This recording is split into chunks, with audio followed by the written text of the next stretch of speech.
আজকে সকাল সকাল বাজার চলে এসেছিল বাড়িতে, তাই ভাবলাম আজকে একটুখানি সব কিছু গুছিয়ে রেডি করে নিয়ে সকাল সকাল রান্নাবান্নাগুলো সেরে ফেলবো।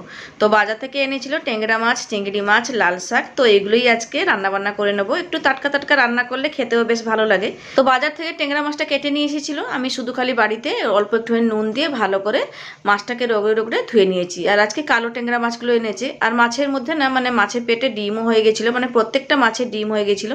তো যাই হোক, মাছের মধ্যে প্রথমে পরিমাণ মতো নুন, হলুদ গুঁড়ো, অল্প একটুখানি সর্ষের তেল দিয়ে ভালো করে মেখে টেকে রেখে দিলাম। আর এইদিকে আজকে দুপুরে রান্নার জন্য সবকিছু সবজিপাতি কেটে গুছিয়ে নিয়েছি। এখানে কেটে নিয়েছি কাঁকরোল, আলু আর কচু। চিংড়ি মাছ দিয়ে রান্না করব।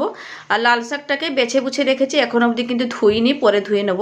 আর এই যে আমড়ার খোসাগুলোকে ছাড়িয়ে রেখেছি। আজকে আমড়ার চাটনি করব আর ট্যাংরা মাছটা আলু দিয়ে ঝোল রান্না করব, তার জন্য লম্বা লম্বা করে এখানে আলুগুলো কেটে রেখেছি। তো প্রথমে আমড়ার চাটনিটা বসিয়ে দেবো। তার জন্য কড়াই গরম করে নিয়ে সর্ষের তেল দিয়ে দিয়েছিলাম। আর তেলের মধ্যে প্রথমে ফোড়ন দিলাম শুকনো লঙ্কা, অল্প একটুখানি কালো সর্ষে, 5 ফোড়ন।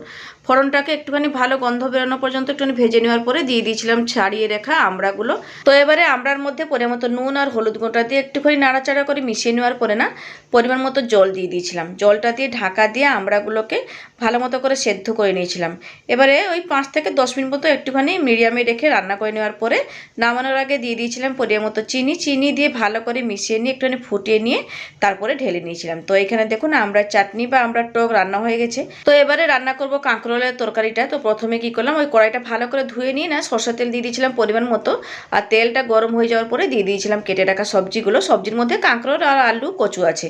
তো এবারে ওই সবজিগুলো দিয়ে দেওয়ার পরে নুন আর হলুদটা দিয়ে একটুখানি নাড়াচাড়া করে ভালো করে সবজিগুলোকে ওইদিকে ভাজতে বসিয়ে দিলাম। তো ওইদিকে সবজিগুলো ভাজা হতে থাকুক, সেই সময়ের মধ্যে এখানে শিলের মধ্যে নিয়ে নিয়েছি বেছে ধুয়ে রাখা চিংড়ি মাছ। আজকে কিন্তু চিংড়ি মাছ বাটা দিয়ে এই তরকারিটা রান্না করব। খেতে কিন্তু জাস্ট ফাটাফাটি হয়েছিল। তো চিংড়ি মাছ দিয়ে তো যে কোনো সবজি তরকারি রান্না করলে খেতে ভালো লাগে। তো আমি ভাবলাম চিংড়ি মাছ ভাজা না দিয়ে বরং চিংড়ি মাছটা বেটে দিয়ে এই তরকারিটা রান্না করি, তো কেমন লাগে একবার খেয়ে দেখি। তো বানিয়ে খেয়ে দেখেছিলাম, খেতে কিন্তু জাস্ট ফাটাফাটি লাগছিল। তো যাই হোক, চিংড়ি মাছটা বাটা হয়ে গেছিলো, তুলে রেখে এবারে শিলটাকে ভালো করে ধুয়ে নিয়ে তার মধ্যে ওই শিলের মধ্যে নিয়ে নিয়েছিলাম ওই সাদা সর্ষে, রসুন আর কয়েকটা শুকনো লঙ্কা।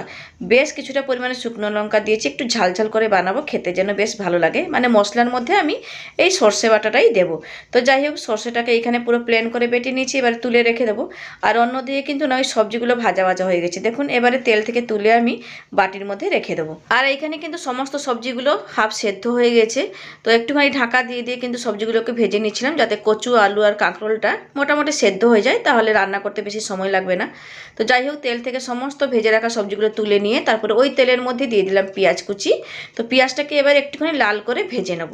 ভেজে নেওয়ার পরে আমি দিয়ে দেবো বেটে রাখা চিংড়ি মাছ। দেখুন পেঁয়াজটা লাল করে ভেজে নিয়েছি, এবারে দেবো বাটা চিংড়ি মাছটা। আর চিংড়ি মাছটাকে দিয়ে দেওয়ার পরে একটুখানি পেঁয়াজের সাথে নেড়ে চেড়ে একটুখানি হালকা লাল করে ভেজে নেবো। আর চিংড়ি মাছটা দেওয়ার সঙ্গে সঙ্গে এই যা গন্ধ বেরিয়েছিল কি আর বলবো। তো যাই হোক, চিংড়ি মাছটাকে একটুখানি পেঁয়াজের সাথে নেড়ে চেড়ে ভেজে নেওয়ার পরে বেটে রাখা সর্ষে, পরিমাণ মতো নুন দিলাম, অল্প একটুখানি কাশ্মীর লাল লঙ্কার গুঁড়ো, হলুদ গুঁড়ো আর অল্প একটুখানি জল। ব্যাস, এবারে মশলাটাকে খুব ভালো মতো করে কষিয়ে নেব।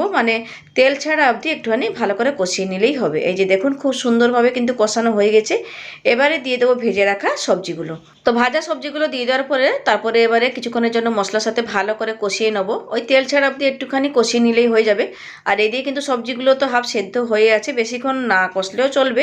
তবে কিছুক্ষণের জন্য একটুখানি নাড়াচাড়া করে ভালো করে মশলার সাথে মিশিয়ে নেওয়ার পরে এবারে পরিমাণ মতো আমি জল দিয়ে দিয়েছিলাম। তো এখানে আমি বুঝে সুঝে করে একটুখানি জল দিয়ে দিয়েছি, যেহেতু তরকারিটা একটুখানি মাখো মাখো করে রাখবো, তার জন্য একটুখানি বুঝে সুঝে করে পরিমাণ মতো করে জল দিয়ে অল্প একটুখানি চিনিটা দিয়ে ঢাকা দিয়ে রান্না করতে বসিয়ে দিলাম। তো গ্যাসটাকে একটুখানি মিডিয়ামে রেখে রান্না করে নিচ্ছিলাম ওইদিকে। আর এইদিকে কী করলাম, মাছের ঝোলের জন্য মশলা বেটে নেবো। তার জন্য শিলের মধ্যে কয়েক রসুন, গোটা জিরে আর 1 চামচ মতো কালো জিরে আর 2টো শুকনো লঙ্কা, অল্প একটুখানি জল ছিটিয়ে এবারে মশলাটাকে পুরো প্লেন করে বেটে নেবো। আজকে এই ট্যাংরা মাছের ঝোলটা একটুখানি কালো জিরে বাটা দিয়ে রান্না করব, খেতে কিন্তু বেশ ভালোই লাগে। তো যাই হোক, এই দিয়ে কিন্তু মশলাটাকে পুরো প্লেন করে বেটে নিয়েছি। তো আজকে একটুখানি হাতে সময় ছিল, তার জন্য সব কিছু মশলাপাতি আজকে শিলের মধ্যে বেটে নিয়েছি। তো যাই হোক, এই দিয়ে দেখুন মশলা বাটা রেডি। এবারে ওই শিলের মধ্যেই একটা বড় সাইজের পেঁয়াজ নিয়ে একটুখানি ভালো করে ঘষে টসে রেডি করে নিলাম। তো পেঁয়াজটা আর বেটে দেবো না, এরকমই পেঁয়াজটাকে একটুখানি ঘষে রেখে দিলাম। আর এইদিকে দেখুন তরকারি রান্না কিন্তু হয়ে গেছে, ঝোল সামান্য অল্প অল্প আছে। তো এইরকমই আমি ঢেলে রেখে দেবো, কারণ জলটা কিন্তু টেনে যাবে। তো যাই হোক, রান্না হয়ে গেছিলো, বাটির মধ্যে ঢেলে রেখে দিলাম। চলুন দুটো রান্না তো কমপ্লিট হলো। তো প্রথমে চলুন শাকটাকে একটুখানি ভালো করে ধুয়ে তারপরে আমি কেটে নিই। তো প্রথমে ভাবলাম শাক ভাজাটা করে নিয়ে তারপরে আমি শেষের দিকে মানে ওই ট্যাংরা মাছের ঝোলটা রান্না করব। আর লাল শাকটা আজকে এতটাই টাটকা ছিল, খুব ভালো ছিল কিন্তু শাকটা। আর লাল শাক ভাজা খেতে তো ভালোই লাগে। তো আজকে এই শাকটাকে রসুন ফোড়ন দিয়ে ভাজবো, মানে রসুন আর শুকনো লঙ্কা দিয়ে ভেজে নেবো, খেতে বেশ ভালো লাগে। আর অল্প একটুখানি চিংড়ি মাছ দিলেও ভালো হতো, তবে আজকে আর চিংড়ি মাছটা দিলাম না, শুধু রসুন ফোড়ন দিয়েই শাকটাকে ভাজা করে নেবো ভাতের সাথে খাওয়ার জন্য। তো লাল শাকটাকে কেটে রেখে চলে এলাম এদিকে শাক ভাজার জন্য। তো এদিকে কড়াইতে সর্ষে তেল দিয়ে গরম করে নিয়ে 2 কি 3টে শুকনো লঙ্কা ভালো করে ছিঁড়ে দিয়ে দিয়েছিলাম। এবারে বেশ কিছুটা পরিমাণে থেতো করা রসুন দিয়ে নাড়াচাড়া করে লাল করে ভেজে নেওয়ার পরে দিয়ে দিলাম কেটে রাখা লাল শাক। এবারে লাল শাকটা দিয়ে দেওয়ার পরে পরিমাণ মতো নুন আর অল্প একটুখানি চিনি দিয়ে শাকটাকে একটুখানি নেড়ে চেড়ে ভালো করে ভেজে নেবো। আর শাকটা তো ভাজতে বেশিক্ষণ সময় লাগে না, খুবই নরম শাক, তাই নাড়তে নাড়তেই শাকটা খুব ভালো মতো করে সেদ্ধ হয়ে গেছিলো। তো যাই হোক, এইদিকে দেখুন লাল শাক ভাজা কিন্তু হয়ে গেছে, এবারে নামিয়ে নেবো। খুব সুন্দর হয়েছিল কিন্তু শাক ভাজাটা, বেশি করে একটুখানি রসুন দিয়ে ভেজেছি, খেতেও বেশ ভালোই লাগছিল। তো যাই হোক, শাক ভাজা কমপ্লিট। এবারে চলুন ট্যাংরা মাছের ঝোল রান্না করব। তার জন্য না কড়াইটা ভালো করে ধুয়ে নিয়ে তারপরে সর্ষের তেল দিয়ে গরম করে নিয়ে দিয়ে দিয়েছিলাম নুন হলুদ মাখানো ট্যাংরা মাছগুলোকে। এবারে ট্যাংরা মাছগুলোকে একটুখানি উল্টে পাল্টে লাল করে ভেজে নিয়েছি। তবে মাছগুলোকে ভাজার সময় ঢাকা দিয়ে দিয়েছিলাম, না হলে বাবা ভীষণ তেল ছিটকায়, তাই ঢাকা দিয়ে দিয়ে মাছগুলোকে উল্টে পাল্টে লাল করে ভেজে নিয়েছি। এবারে এই মাছ ভাজা তেলেই দিয়ে দিলাম কেটে রাখা আলুগুলোকেও শুধু এইরকমই একটুখানি উল্টে পাল্টে লাল করে ভেজে তুলে নিলাম, আর হলুদ আর নুনটা দিলাম না। তো এই যে দেখুন খুব সুন্দরভাবে ভেজে নিয়ে তুলে নেওয়ার পরে ওই তেলের মধ্যে ফোড়নে দিলাম কালো জিরেটাকে একটু নাড়াচাড়া করে ভেজে নিয়ে তারপরে দিয়ে দিলাম ওই ঘষে রাখা পেঁয়াজটাকে এবারে একটুখানি লাল করে ভেজে নেব, যাতে পেঁয়াজের কাঁচা গন্ধটা চলে যায়। তারপরে আমি দিয়ে দিয়েছিলাম বেটে রাখা মশলাটা। বেশ, এবারে মশলাটাকে একটুখানি পেঁয়াজের সাথে মানে মিশিয়ে নিয়ে একটুখানি লাল করে ভেজে নেব। তো মশলাটাকে না একটুখানি ভালো করে ভেজে নেওয়ার পরে দিয়ে দিয়েছিলাম পরিমাণ মতো হলুদের গুঁড়ো, কাশ্মীর লাল লঙ্কার গুঁড়ো, আন্দাজ মতো করে নুন আর অল্প একটুখানি জল দিয়ে আবার একটুখানি নেড়েচেড়ে মিশিয়ে নিয়ে মশলাটাকে কষে নিচ্ছিলাম। এবারে দিয়ে দিলাম চিনিটা দিয়েও একটুখানি তেল ছেড়া অবধি মশলাটাকে খুব ভালো মতো করে কষিয়ে নেবো, যাতে সমস্ত মশলার কাঁচা গন্ধগুলো চলে যায়।